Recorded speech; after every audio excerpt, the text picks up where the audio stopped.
आज हमारा first topic है laws of chemical combinations. The combination of elements और compounds in a chemical reaction is governed by some basic rules which are known as laws of chemical combination. Normally जब भी elements या compounds react करेंगे तो उनको react करते समय कुछ रूल्स को फॉलो करना होता है और ये जो बेसिक रूल्स होते हैं इन्हें हम बोलते हैं लॉज ऑफ केमिकल कॉम्बिनेशन। अब यहाँ पे बेसिकली हमें 6 रूल्स स्टडी करने हैं। First, law of conservation of mass. Second, law of definite proportion. Third, law of multiple proportion. Fourth, law of reciprocal proportion. Fifth, law of gaseous volume. And last, sixth, Avogadro's law. Okay, तो ये जो 6 laws of chemical combinations हैं इनको हम one by one discuss करेंगे। तो start करते हैं हमारे फर्स्ट लॉ से, that is law of conservation of mass. This law was given by Antonio Lavoisier. Now what is the statement of this law? It states that mass is neither created nor destroyed during a chemical reaction. Equations are balanced due to this law of conservation. Now, ये law को study करने के लिए Lavoisier ने कुछ experiments किए थे combustion reactions के, एंड ऑन दैट बेसिस इन्होंने ये लॉ प्रपोज किया था। Lavoisier conducted experiments on combustion reaction. Combustion reaction हमें पता है कि जब भी हम किसी कंपाउंड को ऑक्सीडाइज करते हैं in the presence of oxygen, right, that time energy release होती है and the reaction is known as combustion reaction. एक एग्जांपल हम लोग देख लेते हैं। Suppose methane, that is CH4। Now methane is combustible, right, it is also known as marsh gas. Methane को अगर हम रिएक्ट करें ऑक्सीजन के साथ, दैट इज ऑक्सीडेशन, और यहाँ पे मीथेन का कंबशन होगा तो हमेशा 2 प्रोडक्ट रिलीज होंगे। जब भी हम किसी हाइड्रोकार्बन का कंबशन करते हैं तो 2 प्रोडक्ट हमेशा प्रोड्यूस होंगे, one is carbon dioxide and second one is water. अब यहाँ पे हम लोग देख सकते हैं कि रिएक्टेंट में कार्बन 1 है, प्रोडक्ट में भी कार्बन 1 है, बट रिएक्टेंट में ऑक्सीजन के 2 एटम्स हैं वाइल प्रोडक्ट में 3 एटम्स है। Now this equation is not balanced. अब हमें इसे बैलेंस करना पड़ेगा according to the law of conservation of mass.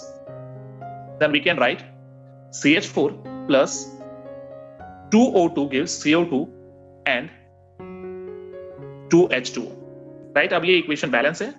Hydrogen on both sides 4 atoms हैं, राइट, ऑक्सीजन बोथ साइड 4 हैं एंड कार्बन बोथ साइड 1 है, राइट। तो हम यहां मेंशन कर देते हैं LHS में एंड RHS में एटम्स इक्वल हैं, राइट। LHS में carbon 1, hydrogen 4 and oxygen is also 4। Similarly RHS में भी carbon 1, hydrogen 4 and oxygen is 4। So we can see that कि यहां पे दोनों तरफ नंबर ऑफ एटम्स इक्वल हैं and they are following law of conservation of mass. Now we will discuss our second law of chemical combination, that is law of definite proportion. Okay, या फिर इसे law of definite composition भी बुला सकते हैं। It was given by a French chemist, that is Joseph Proust. Now, what is the statement of this law? Now, according to this law, compounds always contain exactly the same proportion of element by weight.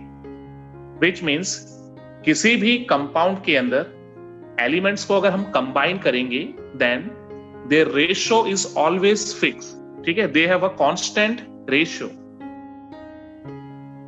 Okay, Joseph Proust ने एक experiment किया, experiment on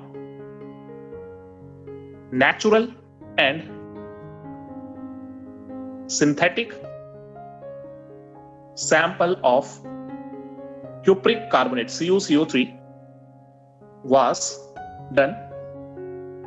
okay, अब यहां पे natural sample की अगर बात करें तो नेचुरल सैंपल के अंदर percentage of copper was 51.35, percentage of oxygen was 9.74% and percentage of carbon was 38.91.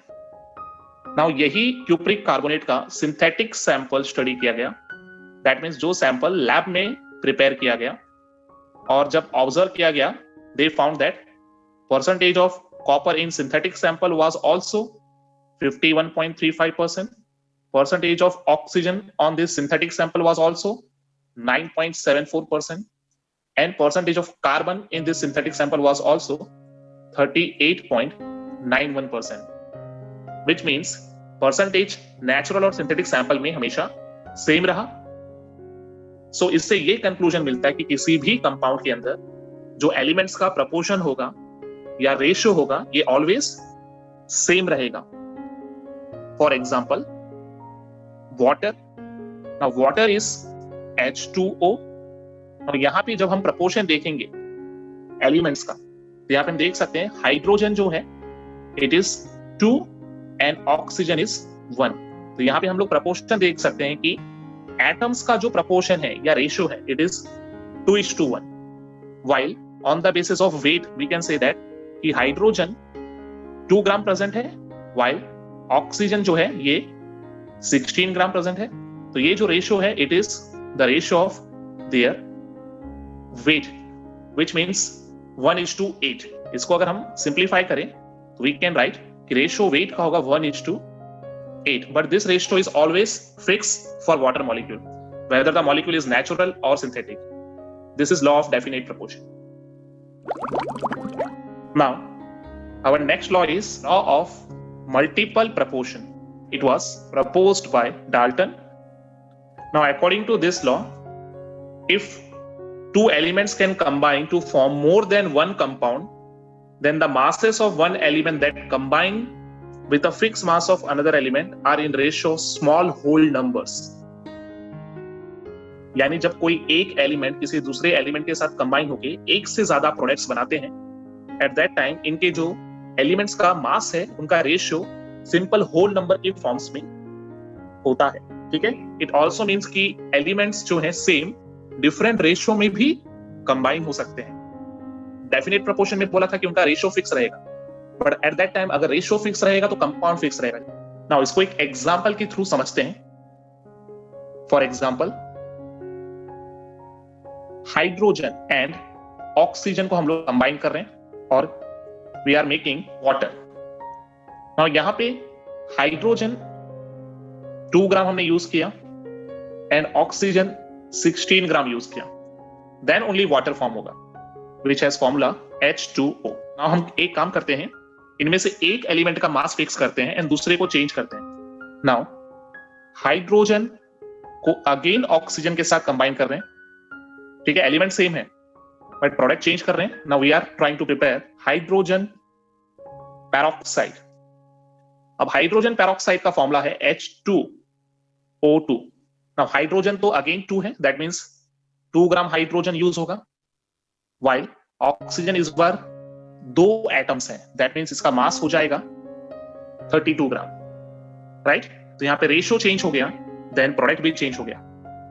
अगर हम फर्स्ट केस की बात करें, यहां पे हमारा एटम्स का रेशियो था 2:1. सेकेंड केस में एटम का रेशियो हो गया 1:1. और फर्स्ट केस में अगर हम देखें मास का रेशियो था 1:8 एंड सेकेंड केस में अगर हम मास का रेशियो निकालेंगे that is 1:16. So it means अगर हम रेशियो चेंज करते हैं दैट मींस प्रोडक्ट भी चेंज हो जाएगा. एक और एग्जांपल यहां पे मैं बता देता हूं. नाइट्रोजन एंड ऑक्सीजन को अगर हम कंबाइन करते हैं डिफरेंट रेशियोज में तो हमें प्रोडक्ट डिफरेंट मिलेंगे. फॉर एग्जांपल अगर हम 1:1 रखते हैं रेशियो नाइट्रोजन एंड ऑक्सीजन का, देन हम प्रोडक्ट में NO मिलेगा अगर हम रेशियो को चेंज करके 1:2 करते हैं, then our product is NO2, while if the ratio is 2:1, then our product is N2O. So यहाँ पे ये हमें समझ में आता है कि अगर हम लोग एलिमेंट्स का एटॉमिक रेशियो या वेट का रेशियो चेंज करेंगे, then we can get different products from the same elements. This is law of multiple proportion. Our next law is law of reciprocal proportions. It is proposed by scientist Richter. Okay. Now इसका statement है, if two elements combine separately with a fixed mass of another element, then the ratio of the masses is either same or whole number multiple of the ratio in which they combine with each other. Okay. Now इस statement को समझने के लिए we have to take example. तो एक example की help से यहां समझते हैं लॉ ऑफ रेसिप्रोकल प्रोपोर्शन को। यहां पे हमारे पास एक फिक्स मास ऑफ हाइड्रोजन है। ओके,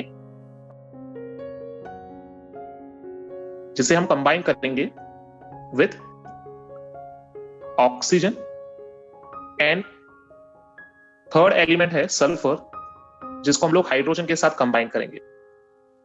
ओके, नाउ हाइड्रोजन जो हमने यहां पे यूज किया है that is 2 ग्राम। ओके, तो ये जो हाइड्रोजन का मास है इट इज फिक्स। अब ऑक्सीजन जो हम यहां यूज करने वाले हैं, जो हाइड्रोजन के साथ कंबाइन होने वाला है, दैट इज 16 ग्राम।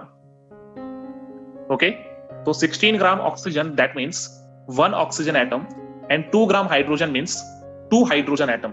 ये दोनों कंबाइन होंगे तो हमें क्या फॉर्मूला मिलेगा? We will get H2O.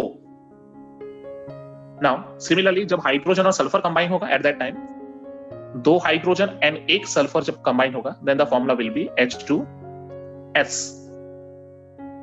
Now finally यहां पे ऑक्सीजन एंड सल्फर कंबाइन होंगे with each other. Eight that time हमें ऑक्सीजन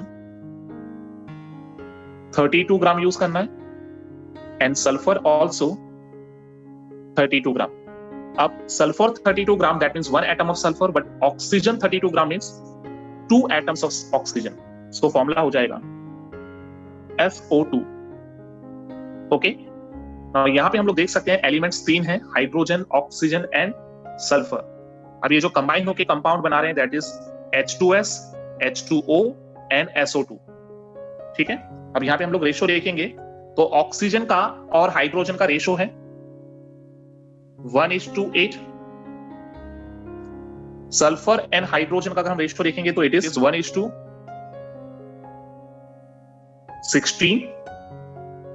ओके, और यहां पे जब सल्फर एंड ऑक्सीजन आपस में कंबाइन हो रहे हैं, eight that time there ratio is 1:1। ठीक है, नाउ यहां पे अगर हम देखने जाएं, ऑक्सीजन जब हाइड्रोजन के साथ कंबाइन हो रहा था दैट टाइम उसका जो मास था दैट इज 16 ग्राम, वाइल जब सल्फर हाइड्रोजन के साथ कंबाइन हो रहा था एट दैट टाइम उसका मास था 32 ग्राम। यानी इन दोनों को अगर आपस में कंबाइन करने जाएंगे एट दैट टाइम इनका मास 32 ग्राम कंबाइन हो रहा है, that is also a whole number. So this is law of reciprocal proportion. Law of gaseous volume, or it is also known as Gay-Lussac's law.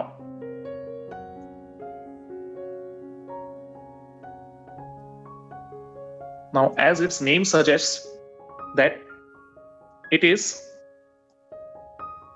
proposed by Gay-Lussac. Okay, it states that when gases combine or produced in a chemical reaction, they do so in a simple ratio by volume. ठीक है, in case all the gases are at same temperature and pressure. Which means जब किसी reaction में gases involve हैं, whether they are reacting or they are produced during a chemical reaction, at that time उनका जो volume होगा, their volume will be in simple ratios. ठीक है, but condition क्या है? all the gases should be in same pressure and same temperature condition. Now इसको समझने के लिए एक एग्जांपल लेते हैं. हाइड्रोजन एंड ऑक्सीजन को हम कंबाइन कर रहे हैं. Okay, hydrogen plus oxygen combine होके वाटर फॉर्म हो रहा है.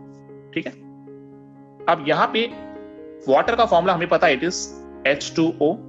वी कैन सी दैट कि यहां पे हाइड्रोजन एंड ऑक्सीजन का ratio it is 2:1. So which also means कि इस रिएक्शन में हाइड्रोजन का वॉल्यूम हमेशा ऑक्सीजन से डबल होगा. So we can say that कि during this reaction if we combine 100 ml of hydrogen, so oxygen should be 50 ml. Their volumes ratio is also 2:1. Then they will produce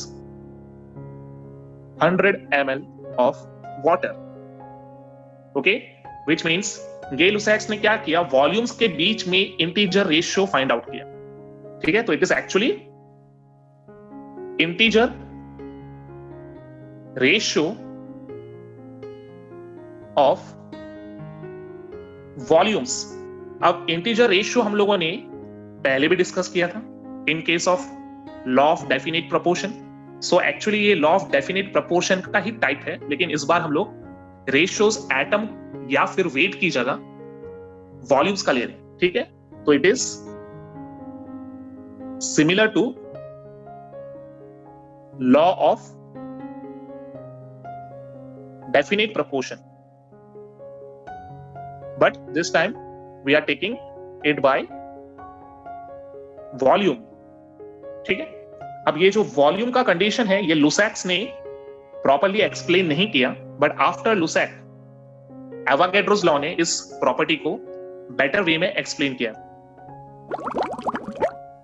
and our next law is Avogadro's law. It is proposed by Avogadro. Now, according to this law, equal volumes of gases at same temperature and pressure should contain equal number of molecules. यानी अगर किसी भी container में दो different gases के अगर volume equal है, it also means कि उसके अंदर number of particles like molecules या एटम्स इक्वल होने चाहिए. It made distinction between atoms and molecules. ठीक है, ओके, अब इसको समझने के लिए एक एग्जांपल देख लेते हैं. Suppose 2 volume of hydrogen when combines with 1 volume of oxygen, then it produces 2 volume of water. Now इसको इक्वेशन के फॉर्म में लिखते हैं. It means 2 hydrogen molecules combines with 1 oxygen molecule and it will produce 2 molecules of water. Right, तो यहां पे जो volume word है इसे एक्चुअली हम लोग मॉलिक्यूल्स को एक्सप्रेस कर रहे हैं. ओके, एक और एग्जांपल की हेल्प से समझते हैं. सपोज एक कंटेनर है which contain 2 litre of hydrogen and another container contain 2 litre of oxygen. Now suppose temperature and pressure of both are same, यानी दोनों कंटेनर्स के अंदर जो गैसेस हैं वो सेम कंडीशन में है. So according to Avogadro's law it also means both have equal number of molecules according to Avogadro's law, right? And number of molecules अगर हमें calculate करना है, it is equal to mole into Avogadro's number, जो कि constant है. So we can write number of molecule, that is capital N, it is equal to mole, that is small n, multiplied by Avogadro number, that is Na. And we know that value of Na क्या है? It is 6.023 into 10 raised to 23. तो अगला topic हमारा जो है that is Dalton's atomic theory. Dalton's atomic theory discuss करने से पहले ये डिस्कस कर लेते हैं कि ये एटॉमिक थ्योरी के लिए जो वर्ड एटम है ये कहां से डिराइव्ड है. It is derived from word atomio. Okay, अब ये जो वर्ड एटोमियो है it means indivisible. Okay, that means इसको हम लोग डिवाइड नहीं कर सकते.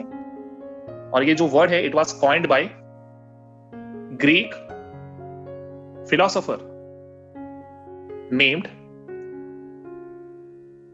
Democritus. Now after that, Dalton was the first scientist who proposed his atomic theory. ठीक है, तो हम यहां मेंशन कर देते हैं postulates of Dalton's atomic theory. Now इसमें first जो postulate है that is matter is made up of atoms which are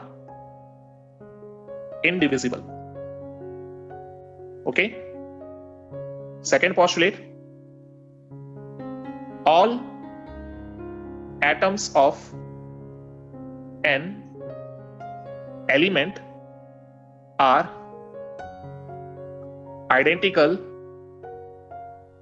in mass and properties. Okay, first postulate में बोला गया कि मैटर जो है वो छोटे पार्टिकल से बनते हैं which are atoms and they are indivisible. और वी नो दैट कि ये पॉस्टुलेट जो है ये इनकरेक्ट है बिकॉज एटम को फर्दर 3 फंडामेंटल पार्टिकल्स में या 3 फंडामेंटल यूनिट्स में हम डिवाइड कर सकते हैं जो कि है electrons, protons and neutrons. Now second postulate जो है इट स्टेट्स दैट कि हर एक एलिमेंट के जो एटम्स होते हैं they are identical in mass and properties which is exactly correct. Now third postulate, atoms of different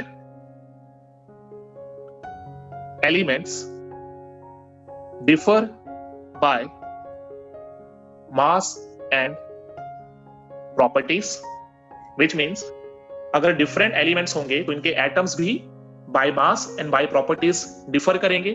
For example, hydrogen का atom और ऑक्सीजन के एटम को अगर हम कंपेयर करेंगे तो हाइड्रोजन का एटम और ऑक्सीजन के एटम मास में और प्रॉपर्टीज में दोनों ही डिफरेंट होंगे.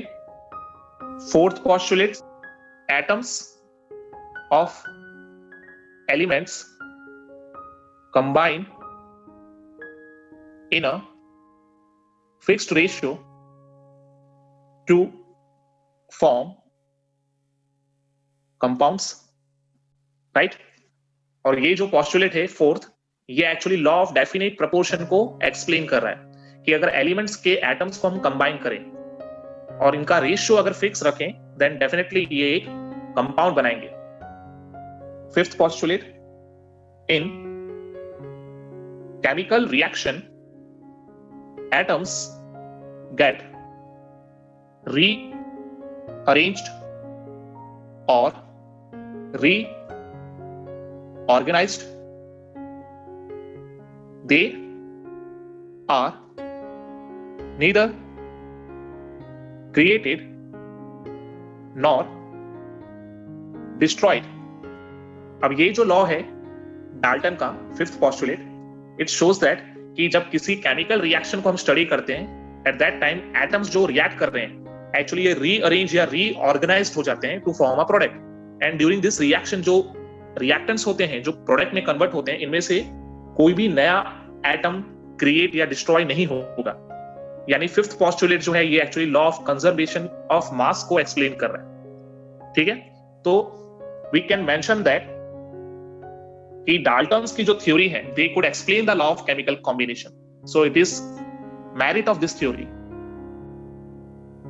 Dalton's theory can explain laws of chemical combinations, okay, but Dalton की थ्योरी ये एक्सप्लेन नहीं कर सकती कि why chemicals are reacting, why they are combining, ठीक है, that was its limitation।